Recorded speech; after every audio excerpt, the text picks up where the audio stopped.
You know, dogs and cats can usually live together pretty peacefully, just like a Chester and TJ here. But creating a harmonious, blended family requires some planning, patience, and careful guidance on your part.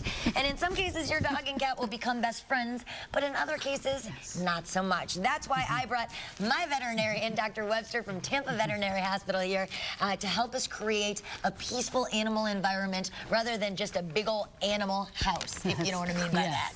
Always good to see you, and it's good to see you outside of the hospital as well. Great to see you today. Thanks for having me on. So tell us, before you bring a dog home to a house where you have an existing cat, what should you do?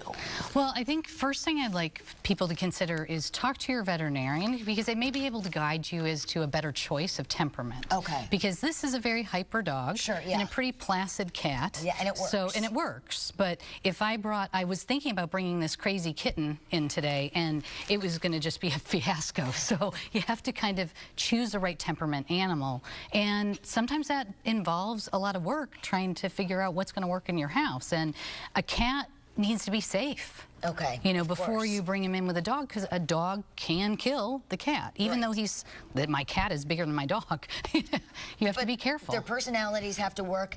Safety. Oh, sorry, TJ. Safety is a key issue. Yes.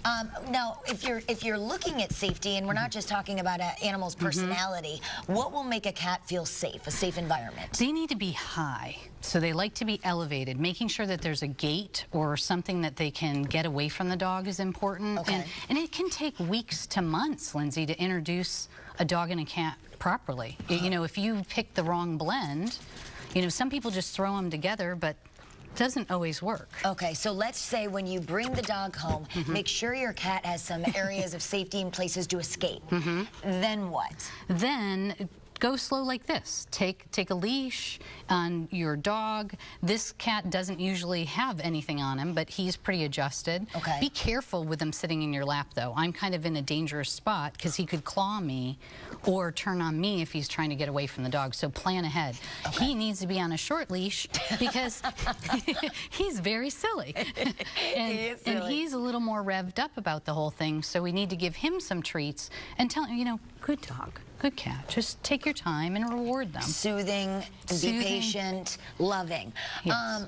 A kitty's litter box is a very safe place for them, and it's a very special place for them. Correct. But also, I know that my Mastiff used to love to eat my cat's poo. I'm sorry, I know it's disgusting, but it really upset the cat. So what should we do about situations like that? I tend to advise people to have a gate, you know, so that they can let the cat jump over the gate, as long as they're a cat that can jump, and keep the dog out of the box. And as far away from the box as possible. Exactly, and make it a safe zone for the cat. Because if the dog interrupts a cat while they're going to the bathroom, potentially we could have a cat who doesn't want to use a litter box, and then it they're creates afraid. even more problems. They make little doors. In my household, I can't have a little doggy door because the cat is bigger than the dog, and the dog could go through. But with your Mastiff, you could have a gate that has a little cat door. Real quick, doctor, what do we do if it doesn't work out, if we've tried and tried? Oh, please call your veterinarian. Bring both pets in, and we also have trainers that can work with you to reintroduce the pets. Okay, so keep trying. Don't just give up right away. Well, sometimes you need to give up because you made the wrong choice, and rehoming a pet is never a bad option. It's not a bad option at all. It's a wonderful option for the animal then.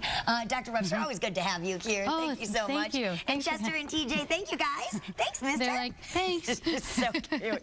You can reach Dr. Webster and information about her practice through daytimeonline.tv. Cindy, over to you.